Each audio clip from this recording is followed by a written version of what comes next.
Assalamualaikum warahmatullahi wabarakatuh. Salam dan bahagia. Perkenalkan, nama saya Paulu Ningrum dengan NIM 20 2018 dari Prodi Manajemen Fakultas Ekonomi Universitas Sarjana Wiyata Taman Siswa.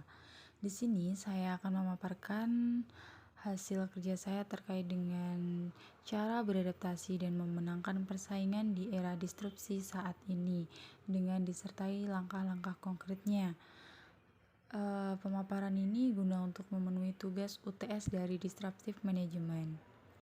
Baik, di sini kita akan membahas tentang apa sih era disrupsi itu. Nah, era disrupsi sendiri ini merupakan perubahan yang terjadi karena adanya disrupsi sehingga dapat mengubah sistem dan tatanan kehidupan masyarakat. Nah, tentunya itu di sini masyarakat akan selalu mengikuti perubahan yang terjadi saat ini. Tentunya juga tidak semua masyarakat itu dengan mudah untuk mengikuti perubahan-perubahan yang terjadi. Nah, di era saat ini atau di era disrupsi saat ini, tentunya perusahaan juga yang bergerak pada bidang bisnis itu sebaiknya itu menyusun strategi baru. Mengapa? Karena dengan menyusun strategi baru, perusahaan tersebut itu dapat mengimbangi perkembangan teknologi di era disrupsi saat ini, sehingga perusahaan itu tidak tertinggal dengan perubahan zaman yang sudah terjadi. Dan jika perusahaan itu belum melakukan transformasi digital dengan perusahaan-perusahaan baru yang lebih relevan, maka tentunya perusahaan itu akan benar-benar tertinggal dengan teknologi atau perubahan teknologi saat ini.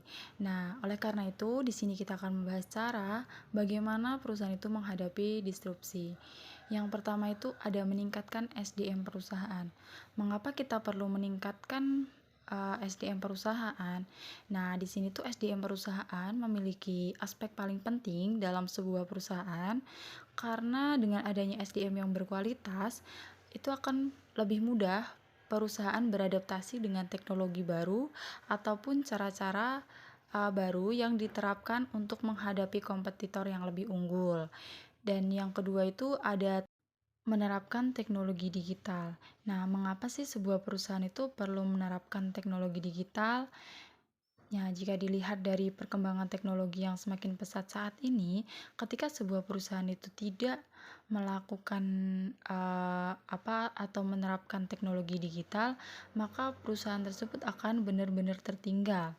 Oleh karena itu, banyak perusahaan saat ini mulai mengadopsi teknologi digital untuk menunjang bisnisnya. Jadi, dengan penggunaan teknologi yang lebih canggih ini, dapat membantu perusahaan atau pekerjaan itu bisa lebih mudah dilakukan dan dapat menghemat waktu. Nah, adapun beberapa teknologi yang dapat diterapkan pada sebuah perusahaan adalah yang pertama itu ada penggunaan robot, big data, hingga tools marketing. Nah, untuk mengembangkan bisnisnya sendiri, perusahaan itu juga perlu memahami strategi-strategi pemasaran digital dengan memaksimalkan konten. Hal tersebut dapat menunjang perusahaan itu mengikuti perubahan-perubahan yang terjadi saat ini sehingga perusahaan tersebut tidak akan mudah tertinggal. Nah, selanjutnya itu ada berinovasi.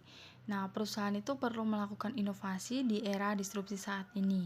Mengapa? Karena inovasi sendiri itu dapat dijadikan kunci sukses dalam mempertahankan pangsa pasarnya atau mempertahankan pasarnya. Sebab ketika perusahaan itu lengah dan telat melakukan inovasi, maka perusahaan-perusahaan yang baru itu akan siap untuk merebut pangsa pasar dan mendominasinya.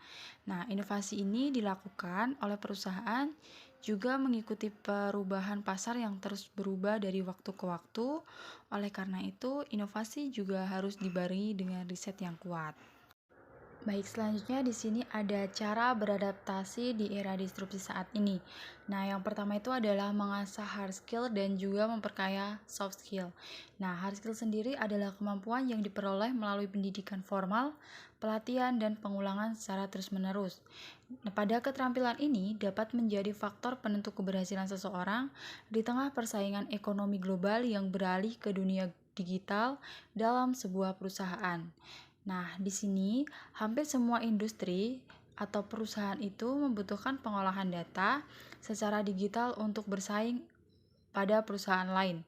Oleh karena itu, ketika kita ingin bekerja di sebuah perusahaan, tentunya kita akan dituntut untuk memiliki skill yang mumpuni sehingga kita mampu mengembangkan perusahaan di era persaingan saat ini. Dan yang kedua ada memperkaya soft skill. Nah, soft skill sendiri adalah keterampilan non-teknik yang berhubungan dengan pekerjaan.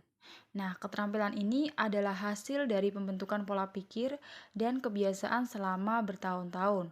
Oleh sebab itu, seseorang dalam soft skill ini mampu untuk mengatur waktu bekerja mereka, harus mampu beradaptasi dalam sebuah tim, lalu ada mampu untuk memecahkan masalah dan harus memiliki kemampuan untuk berpikir kreatif. Yang selanjutnya yaitu menguasai bahasa asing. Nah, penguasaan bahasa asing ini merupakan salah satu langkah pertama untuk bersaing di era digital, apalagi di era saat ini, karena banyak perusahaan yang memiliki karyawan untuk memiliki atau menguasai bahasa asing. Salah satunya seperti bahasa Inggris. Nah, kemampuan berbahasa asing ini tidak lagi dipandang sebagai hal sekunder, tetapi sudah menjadi kebutuhan semua orang di era saat ini. Dan yang selanjutnya yaitu mencari pengalaman. Tentunya bagi seseorang tidak perlu hanya menguasai materi saja. Nah, di sini dalam sebuah perusahaan diperlukan pengalaman dari seorang karyawan untuk bekerja di perusahaannya. Jadi dengan adanya karyawan yang sudah memiliki pengalaman banyak untuk bekerja di bidangnya, akan lebih mudah untuk beradaptasi dan juga akan lebih mudah untuk bekerja dan mengembangkan soft skill, hard skillnya untuk membantu perusahaan bersaing di era digital saat ini. Selanjutnya adalah langkah-langkah konkret yang dapat dikaitkan dengan cita-cita saya, yaitu ingin menjadi seorang manajer. Yang pertama itu ada mengasah hard skill dan juga memperkaya soft skill. Nah, untuk hal tersebut saya ini berlatih untuk bagaimana cara saya itu berinteraksi dengan banyak orang lain. Dan yang kedua itu juga fokus pada apa sih keterampilan yang saya kuasai. Dan yang selanjutnya itu adalah aktif dalam organisasi dan juga mengikuti pembelajaran dengan baik di perkuliahan.